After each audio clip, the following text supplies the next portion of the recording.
ইসলামের ফুল নবীজি মার বেহেশতে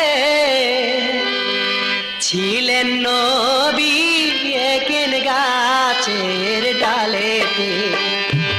ইসলামের ফুল নবীজি মার বেহেশতে ছিলেন নবী একেন গাছের ডালেতে। সেই ফুল খুঁজিতে গেলেন আমার জিবরাইল, পাক রব্বানে হুকুম জারি পায়া সে ময়ূর পাখি হইয়া জিবরাইল উইরা যায়। নবীজির ফুল আনবে সে তো দুনিয়ায়, নবীজির ফুল আনবে সে তো